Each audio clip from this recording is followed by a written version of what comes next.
Why are older American men choosing the solo life? Is it the allure of freedom or something deeper? Stay tuned, because what you're about to learn might just change how you view love, life, and the pursuit of happiness in the golden years. 1. The dating scene dilemma. Remember when dating was as simple as asking someone to the sock hop? Well, those days are long gone, my friends. The modern dating scene for older American men is like trying to navigate a smartphone with bifocals, confusing and slightly terrifying. Today's women, especially those in our age bracket, aren't just looking for a dance partner. They're CEOs, community leaders, and grandmothers who can change a tire faster than you can say yippee-yay. It's admirable, sure, but for many of us older gents, it's like stepping into a foreign country without a guidebook. Back in our day, roles were clearer than a freshly Windexed window. Men brought home the bacon, women cooked it. Simple, right? But now, the lines are blurrier than our vision without glasses. Women expect equal partnerships, shared decision-making, and heaven forbid, emotional intelligence. It's enough to make a man reach for his blood pressure meds. But here's the kicker. It's not that we can't adapt. We've lived through wars, economic upheavals, and the invention of the internet, for crying out loud. We can change. The question is, do we want to? At this stage in life, many of us are looking for a companion, not a crash course in modern gender dynamics. And let's be honest, the thought of navigating a relationship with a woman who's as assertive as we used to be, it's exhausting just thinking about it. We've spent decades in boardrooms and battles. Now we'd rather spend our time on the golf course or with our grandkids, not arguing over who should do the dishes. So, we opt out. Not because we're stuck in our ways. Okay, maybe a little, but because we've earned the right to choose peace over complexity. If that means staying single, well, pass the remote and call it a day. 2. The sweet sound of silence. Now, let me let you in on a little secret that many younger folks don't understand. Being alone and being lonely are as different as apple pie and mincemeat. Many of us older American men have discovered the joy of solitude. And let me tell you, it's sweeter than your grandma's peach cobbler. After decades of marriage, kids, and workplace drama, the ability to do whatever we want, whenever we want, is more liberating than the day we got our first car. Want to watch John Wayne movies at 3 a.m.? Go for it. Fancy eating ice cream for breakfast? No one's stopping you. It's not just freedom, it's a luxury. Don't get me wrong, companionship is nice. But it comes with strings attached, strings that many of us aren't willing to get tangled in again. We've done our time compromising on everything from vacation destinations to thermostat settings. Now, we're enjoying the bliss of autonomy. And let's talk about pets for a moment. A good dog offers all the companionship many of us need, without the complications. They're always happy to see you. They don't care if you forget to shave, and they never ask you to attend their cousin's wedding.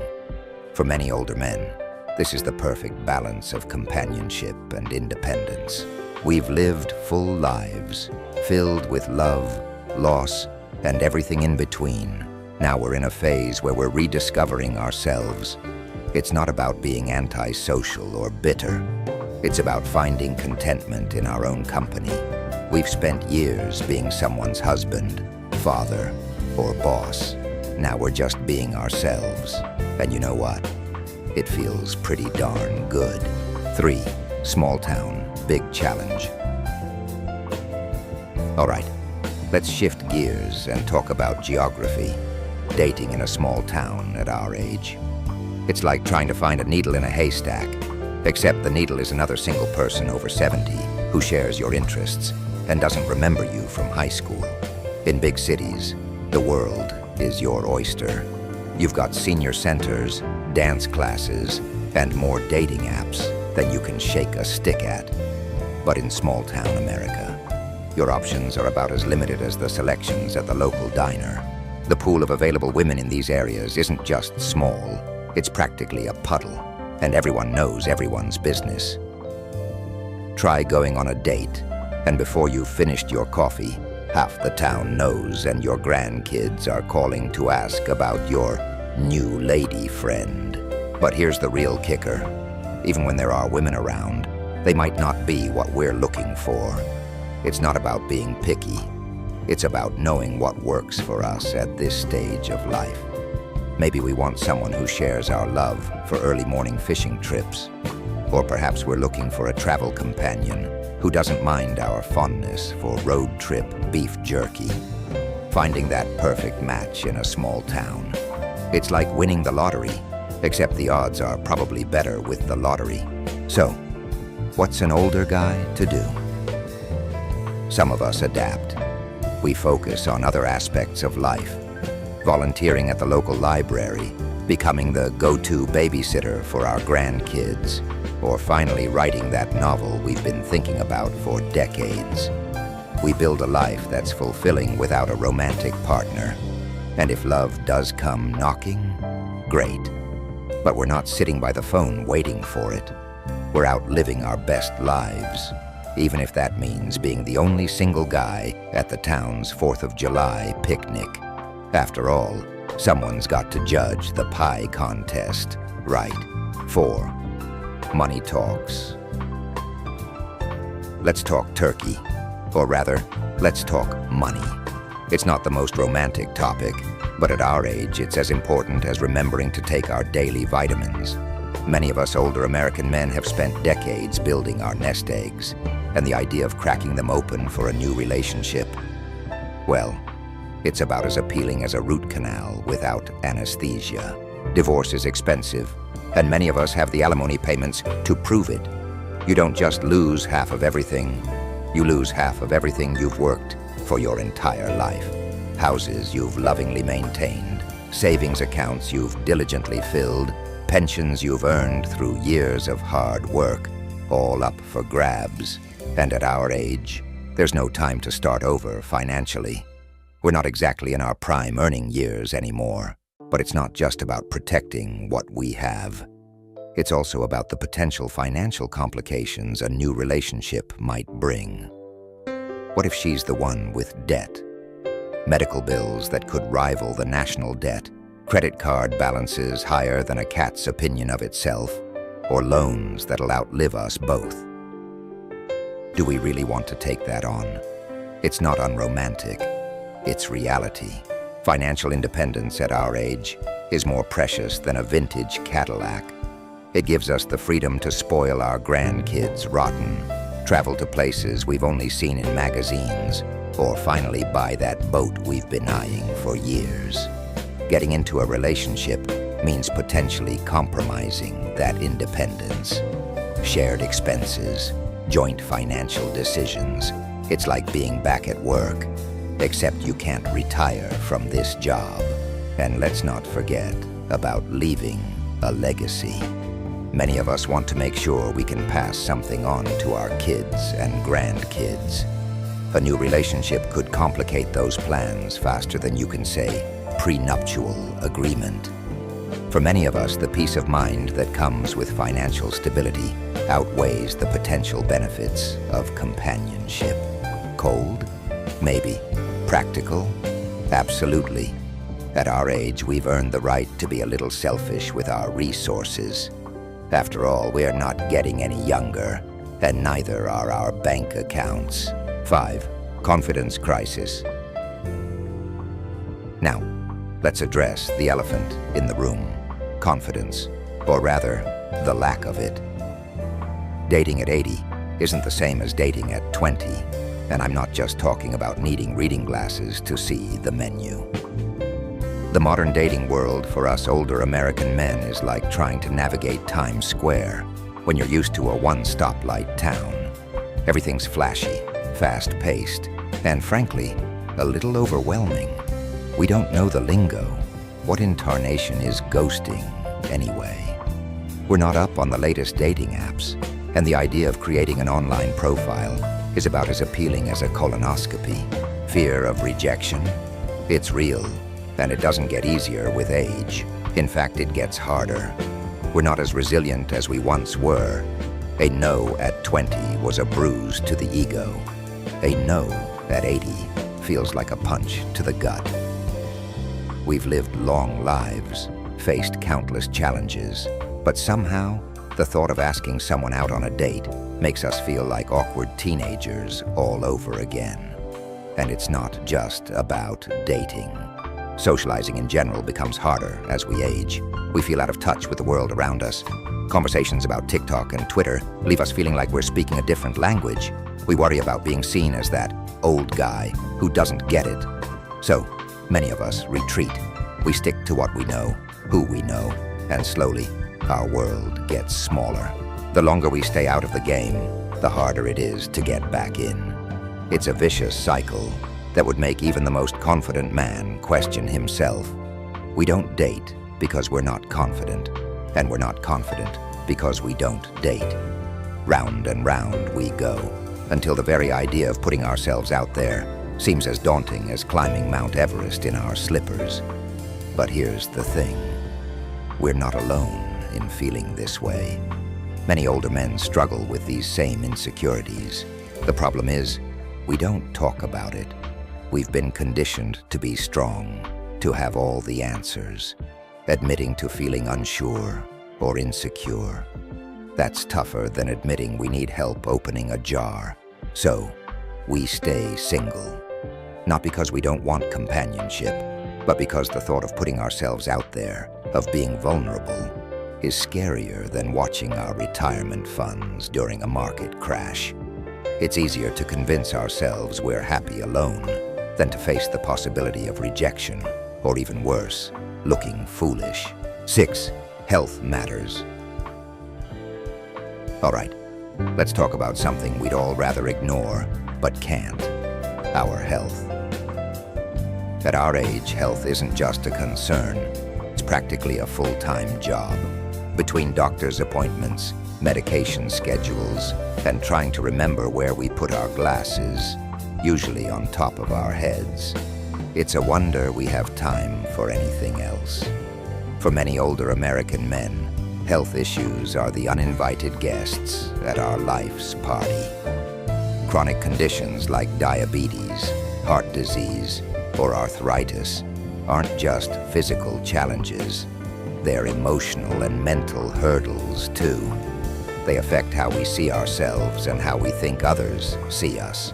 We worry about being a burden, the thought of not being able to keep up with a partner, of needing help instead of being the helper. It's a tough pill to swallow. We've spent our lives being the strong ones, the providers, the fixers. Now the idea of someone having to take care of us. It's about as appealing as day-old coffee. Then there's the elephant in the bedroom, sexual health. Let's be frank, because at our age, what's the point in beating around the bush? Things don't always work the way they used to. Medications, stress, or just the natural aging process can affect performance and libido. It's frustrating, embarrassing, and for many men it's easier to avoid the issue altogether by staying single. But it's not just about sex. Intimacy in general becomes more complicated. We might not have the energy for long walks on the beach or dancing the night away. Our idea of a wild night out is being in bed by 9 p.m. with a good book. Finding someone who understands and accepts these limitations. It's tougher than getting the lid off a new pickle jar. So, we adapt. We focus on our health as best we can. We find other ways to stay active and engaged. But for many of us, the idea of bringing someone else into this medical minefield seems unfair to them and to us. It's not giving up. It's being realistic. We're choosing what's best for us at this stage of life. And sometimes that means choosing to be alone, rather than risking being a burden or facing the potential embarrassment of our bodies letting us down. Remember, we come from a generation where men were supposed to be strong, virile, and independent, admitting to health limitations, especially to a potential partner. That's harder than admitting we need directions. So, we often choose the path of least resistance, staying single, focusing on our health, and maintaining our independence for as long as we can. 7. Family matters. Now let's wade into waters more complicated than a soap opera plot: family dynamics. Dating at our age isn't just about two people. It's about two families, two sets of grandkids, and enough emotional baggage to sink the Titanic. Most women our age come with a ready-made family, kids, grandkids, maybe even great-grandkids. They're package deals, and that package sometimes comes with more strings attached than a marionette. It's not that we don't like kids. Heck, many of us are doting grandfathers. But there's a world of difference between spoiling our own grandkids and suddenly being expected to play grandpa to a whole new brood. Imagine this scenario. You're 80, you've finally figured out how to use the TV remote without calling your grandson for help. And suddenly, you're thrust into a new family dynamic. You're not just dating Ethel. You're navigating relationships with her adult children who might see you as nothing more than an interloper with eyes on their inheritance. Thanksgiving dinners, more stressful than a tax audit. And it's not just about the kids, it's about the whole family dynamic. Many women our age are the glue that holds their families together. They're babysitting grandkids, caring for aging siblings, hosting family dinners. Getting involved means signing up for all of that. It's like joining a circus without any training. Exciting, maybe, but also terrifying, and potentially hazardous to your health. Let's not forget the other side of the coin, our own families. Our kids might not be thrilled about dad dating again. They might worry about their own inheritance or feel like we're trying to replace their mother. It's a minefield of emotions, and at our age, we'd rather avoid anything that might raise our blood pressure. Then there's the issue of blending families. It's hard enough getting our own kids to agree on where to have Christmas dinner. Trying to blend two families, each with their own traditions, dynamics, and drama. It's like trying to mix oil and water, except the oil is on fire, and the water is actually gasoline. Many of us have spent years carefully crafting a peaceful existence. We've got our routines, our quiet time, our ways of doing things. The idea of disrupting all that for a new relationship, it's about as appealing as a root canal without anesthesia. So, we choose simplicity. We opt for peace over potential family feuds. We decide that the drama-free zone we've created for ourselves is worth more than the possibility of romance. It's not that we don't want love. It's that we want peace more. And if that means staying single, well, at least we know there won't be any arguments about whose turn it is to host Thanksgiving. 8. Scars of the past. All right, let's dig into something deeper than your average conversation. The emotional scars we carry. At our age, we've got more baggage than an airport carousel, and unpacking it all for someone new. Well, that's about as appealing as a colonoscopy prep. Divorce leaves marks, and I'm not just talking about the dent in our bank accounts. For many older American men, divorce wasn't just the end of a marriage. It was the demolition of an entire life plan. We're talking about the kind of emotional wreckage that makes a tornado look like a gentle breeze. The financial hit of divorce, it's like being mugged by life itself. Houses you've built memories in, gone. Savings accounts you've nurtured like a prized tomato plant, decimated. Retirement plans you've crafted more carefully than a ship in a bottle, shattered. It's not just about losing money. It's about losing security, losing dreams, losing the future you thought you had all figured out. But here's the real kicker. It's not just about the money or the assets. It's about trust. Opening yourself up again after a divorce. It's like trying to defuse a bomb with shaky hands. You're terrified of making one wrong move and having everything blow up in your face again. Many of us have been through the ringer with bitter divorces and contentious separations. The kind of experiences that leave you feeling like you've gone 10 rounds with Muhammad Ali, emotionally speaking. The thought of risking that kind of pain again, it's enough to make a man want to become a hermit. We've lived through the highs and lows of relationships. We've experienced the joy of falling in love, the comfort of a long-term partnership, and the soul-crushing pain of it all falling apart. At our age, we're more cautious, more protective of our hearts. It's not that we don't believe in love anymore. It's that we're all too aware of the potential cost. And let's not forget about the impact on our identity. For many of us, being a husband was a core part of who we were. Losing that, it's like losing a piece of yourself. Rebuilding after that kind of loss takes time, energy, and a whole lot of self-reflection. Some of us come out the other side stronger, sure, but also more guarded. So, we make a choice.